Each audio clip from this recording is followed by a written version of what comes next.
जय हिंद दोस्तों, स्वागत है मेरे यूट्यूब चैनल पर। जैसे कि आप लोगों को पता ही है, मेरा नाम दीपक है। दोस्तों, आज की इस वीडियो में हम बात करने वाले सेल्फ स्टडी के बारे में। अब आप सोच रहे होंगे कि मैं सेल्फ स्टडी के बारे में इतना फोकस क्यों करवा रहा हूँ, सेल्फ स्टडी के ऊपर इतना फोकस क्यों करवा रहा हूँ। दोस्तों, सेल्फ स्टडी एक ऐसी चाबी है, सफलता की चाबी है, जो आपकी सफलता के दरवाजों को खोल सकती है दोस्तों। और इसका प्रत्यक्ष उदाहरण आप चाहते हो तो उसका प्रत्यक्ष उदाहरण मैं खुद दोस्तों। आज जो मैं आपके सामने इस वर्दी में बैठा हूँ और मेरा पर्सनल एक्सपीरियंस शेयर कर रहा हूँ, तो वो सेल्फ स्टडी के माध्यम से ही है दोस्तों। सेल्फ स्टडी के माध्यम से ही मैंने राजस्थान पुलिस के एग्जाम को प्रथम प्रयास में क्रैक किया था। और आज इस वर्दी में आपके सामने बैठकर मेरे एक्सपीरियंस शेयर कर रहा हूँ, तो उसका सबसे महत्वपूर्ण कारण जो है वह क्या है, सेल्फ स्टडी है। सेल्फ स्टडी के माध्यम से दोस्तों मुझे इतनी नॉलेज हुई, इसलिए मैं सेल्फ स्टडी के ऊपर इतना फोकस कर रहा हूँ। तो दोस्तों, आज हम जो सेल्फ स्टडी इस वीडियो के अंदर बात करेंगे वो सेल्फ स्टडी के ऊपर ही होगा। सेल्फ स्टडी से करने से पहले हमें किन बातों का ध्यान रखना है, सेल्फ स्टडी कैसे करनी है, प्लस साथ में मेरे पर्सनल एक्सपीरियंस भी शेयर करूंगा कि मैं किस तरीके से सेल्फ स्टडी करता था। दोस्तों, वीडियो को ज़्यादा ना लंबा करते हुए और टाइम ज़्यादा ना बर्बाद करते हुए वीडियो को स्टार्ट करते हैं। सबसे पहले अगर हम बात स्टार्ट करना शुरू करें तो सेल्फ स्टडी स्टार्ट करने से पहले ऐसी कौन सी महत्वपूर्ण बातें हैं जिनका ध्यान रखना अति आवश्यक है। अगर इसके अंतर्गत हम पहले पॉइंट की बात करें तो एरिया और प्लेस फॉर सेल्फ स्टडी, मतलब जहां पर आप बैठकर पढ़ाई स्टार्ट करने वाले हैं या सेल्फ स्टडी स्टार्ट करने की सोच रहे हैं, उस जगह की निश्चितता। ऐसा नहीं हो कि जिस रूम में टीवी चल रही है, जहां पर हमारे परिवार के सदस्य साथ में बैठो, या पर कोई फ्रेंड आपसे मिलने आ गया, या फिर कोई रिश्तेदार का सदस्य आपके साथ में एक साथ बैठकर एक तरफ बैठकर तो आपसे गप्पे लड़ा रहा और दूसरी तरफ आपने हाथ में कॉपी या किताब पकड़ रखी और आप सोच रहे हैं कि हमारी भाई ये सेल्फ स्टडी हो रही है, मन सोच रहे हो कि हमारी तो पढ़ाई चल रही है। तो दोस्तों, उसको पढ़ाई नहीं कहेंगे, उसको टाइम पास कहेंगे, या फिर दिल को तसल्ली देने वाली पढ़ाई भी कह सकते हैं, लेकिन उसको सेल्फ स्टडी का नाम तो हरगिज नहीं कहेंगे। तो दोस्तों, कोशिश कीजिए कि जहां पर आप पढ़ाई कर रहे हो तो उसके आसपास का एरिया एकदम शांत हो, वातावरण एकदम शांत हो, और ऐसा कोई भी व्यक्ति आपके आसपास में ना हो जो आपको पढ़ाई से डिस्ट्रैक्ट करे। अब आप में से बहुत सारे ज्ञानी लोग ऐसे कहेंगे कि भाई कोई व्यक्ति सेल्फ स्टडी स्टार्ट करना चाह रहा है और आसपास के वातावरण से उसको इतना फर्क पड़ रहा है, तो उसका कंसंट्रेशन बहुत वीक है, बहुत कमजोर है। तो कंसंट्रेशन पावर कमजोर होने के कारण वो सेल्फ स्टडी नहीं कर सकता। दोस्तों, ये सब कहने की बातें। पहले के युग में जो बड़े बड़े मुनि और साधु होते थे, उनके पास में इतना कंसंट्रेशन पावर, इतना अच्छा कंसंट्रेशन पावर होता था कि उन्हें आसपास के वातावरण से कोई फर्क नहीं पड़ता था और वो भगवान की साधना में लीन रहते थे। लेकिन आज का जो युग चल रहा है, आप जानते हो कलयुग चल रहा है, और आप और हम कलयुग के ही लोग हैं। और आज के लोगों का कंसंट्रेशन पावर कैसा है वो हम अच्छी तरीके से जानते हैं। अगर कोई व्यक्ति या अगर कोई स्टूडेंट घर के पीछे वाले रूम में बैठकर स्टडी कर रहा है, छत के ऊपर पढ़ाई कर रहा है बैठकर, और किचन के अंदर, घर के अंदर, किचन के अंदर मम्मी से गलती से भी चम्मच गिर गई तो पढ़ाई तो गई तेल लेने, और किताब विताब सब फेंक के भाग जाएंगे किचन के अंदर और जाकर मम्मी से पूछेंगे क्या बना रहा है। अब खाने के ऊपर कंसंट्रेशन पावर होगा तो पढ़ाई में कहाँ से कंसंट्रेशन पावर आपका लगेगा। तो सबसे पहले कोशिश कीजिए कि आसपास का जो एरिया हो एकदम शांत हो, और अगर शांत ना हो तो घर के लोगों को उससे रिक्वेस्ट करें कि कृपा करके 1-2 घंटे तक के लिए शांति बनाए रखें, मैं पढ़ाई करने वाला हूँ, सेल्फ स्टडी करने वाला हूं। और ऐसे किसी में शायद ही किसी घर के लोगों और कि आप उनको कहें कि मैं पढ़ाई करने वाला, और वो तो भी आपको डिस्टर्ब करें। ऐसे तो किसी के परिवार के सदस्य नहीं हो सकते।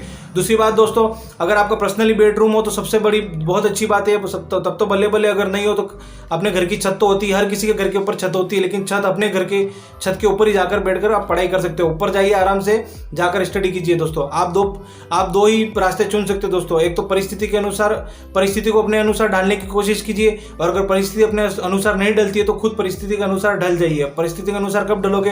अगर घर में आप पढ़ाई नहीं कर पा रहे हो तो आपके घर के ऊपर छत तो होगी, छत पर जाइए और आराम से स्टडी कीजिए। आपको वहां पर कौन डिस्टर्ब कर रहा है? जब आपकी सेल्फ स्टडी कंप्लीट हो जाए तो घर में चुपचाप वापिस आ जाइए और आराम से जो भी करना है काम कर सकते हो आप। लेकिन सेल्फ स्टडी करते वक्त जगह की महत्वपूर्ण बहुत आवश्यक है। जगह और स्थान और आसपास का वातावरण जो है पढ़ाई और सेल्फ स्टडी के अंतर्गत बहुत महत्वपूर्ण रोल अदा करता है।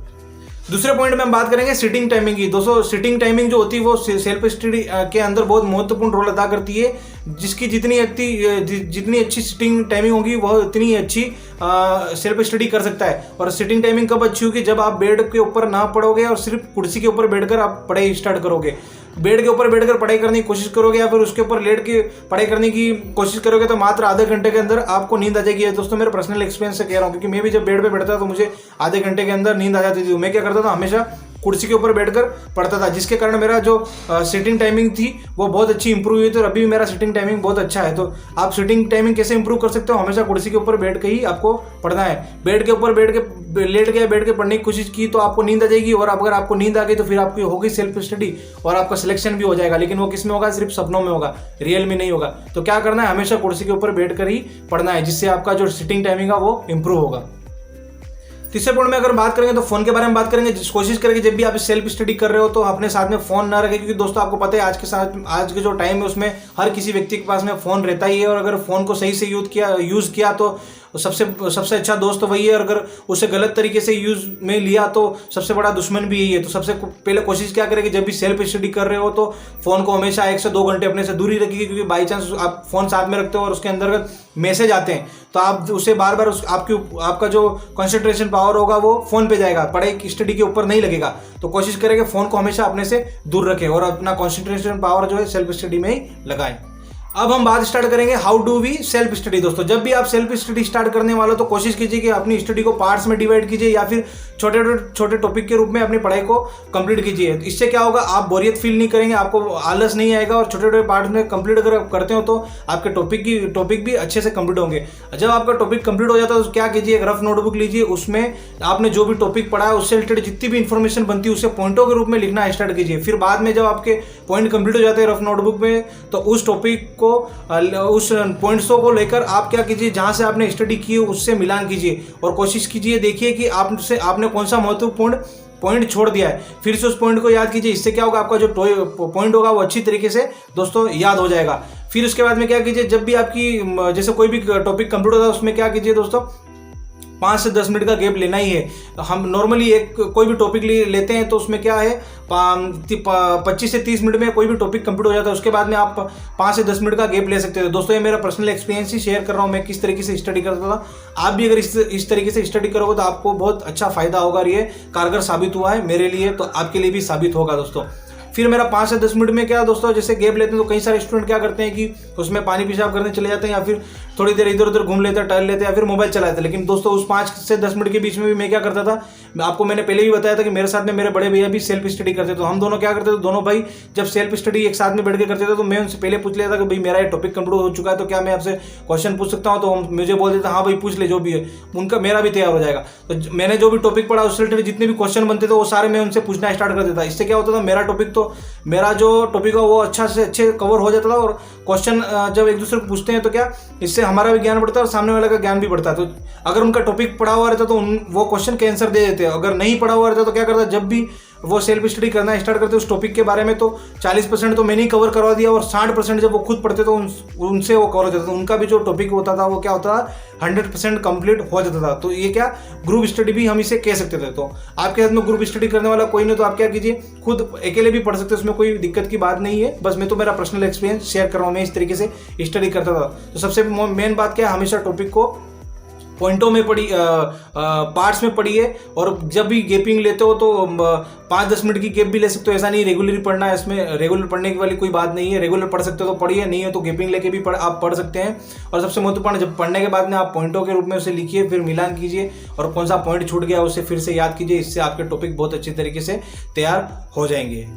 दूसरे पॉइंट की बात करूं तो दोस्तों कई सारे लोग कहते हैं कि हमेशा स्टडी जब भी सेल्फ स्टडी करते हो तो हमेशा सुबह जल्दी उठ के सेल्फ स्टडी करनी चाहिए, रात को कभी सेल्फ स्टडी नहीं करनी चाहिए, क्योंकि सुबह जल्दी अगर हम सुबह उठकर जल्दी याद करते हैं तो हमारा जो कंसंट्रेशन पावर होता है वो सुबह जब बहुत ज़्यादा रहता है और हमारा दिमाग फ्रेश रहता है तो हम अच्छी तरीके से पढ़ाई कर सकते हैं। और जो पढ़ाई करते हैं वो लंबे समय तक याद रहता है। रात को जो हमने पढ़ा हुआ रहता है वो हमें ज़्यादा लंबे समय तक याद नहीं रहता है। दोस्तों ये सबसे बड़ी झूठी बात है, ऐसा कुछ नहीं होता है। जिसकी जैसी कैपेसिटी होती है, जिसकी जो जिसमें कैपेबल होता है वो उसी हिसाब से पढ़ाई करनी चाहिए। अगर कोई रात को अच्छी तरीके से पढ़ाई कर सकता है तो उसे रात को पढ़ाई करनी चाहिए। अगर कोई दिन को सुबह जल्दी उठकर अच्छी तरीके से पढ़ाई कर सकता है तो उसे सुबह उठकर पढ़ाई करनी चाहिए। जैसे मैं अगर खुद का मेरा एक्सपीरियंस शेयर करूँ तो मैं मुर्गा प्रवृत्ति के अंतर्गत आता हूँ। मुर्गा प्रवृत्ति यानी जो मुर्गा होता है वो सुबह जल्दी उठकर चिल्लाने का काम करता है, तो मैं भी क्या करता था, सुबह उठकर चिल्लाता नहीं था, सुबह उठकर स्टडी करता था, सेल्फ स्टडी करता था, क्योंकि रात को मैं ज़्यादा लंबे समय तक सेल्फ स्टडी नहीं कर सकता था। दोस्तों सीधी सी बात है, ऐसा नहीं कि मैं 12-2 बजे तक पढ़ाई करता था और सुबह में लेट तक सोता, ऐसा नहीं था। 10 बजे तक मैं पढ़ता था लास्ट। 10 बजे के बाद में मुझे हमेशा नींद आ जाती थी और रात को मैं कभी पढ़ नहीं सका, तो मैं हमेशा सुबह जल्दी 4 बजे उठ के हमेशा अपनी स्टडी को कंप्लीट करता था। अगर आप रात को पढ़ने में कैपेबल हो तो रात को स्टडी कीजिए। अगर आप मुर्गा प्रवृत्ति को तो मुर्गा प्रवृत्ति में आइए, और आप उल्लू प्रवृत्ति को तो उल्लू प्रवृत्ति में लीजिए। उल्लू प्रवृत्ति यानी जो रात को लेट नाइट तक जाग सकते हैं और अच्छी तरीके से पढ़ाई कर सकते हैं। अर्ली मॉर्निंग या लेट नाइट का कोई इशू नहीं है दोस्तों।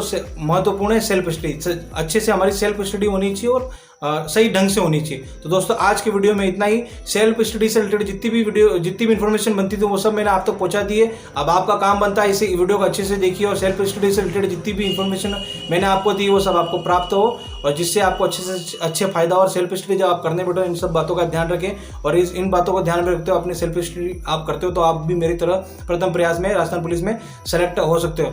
तो दोस्तों चलो आज के वीडियो को इसको समाप्त करते हैं और मिलते हैं अगले वीडियो में। तो दोस्तों इसी तरह मेरे चैनल को सब्सक्राइब कीजिए और बेल आइकन को क्लिक कीजिए ताकि मुझे भी सपोर्ट मिलता रहे और मिलते हैं आने वाले वीडियो में। तब तक के लिए जय हिंद।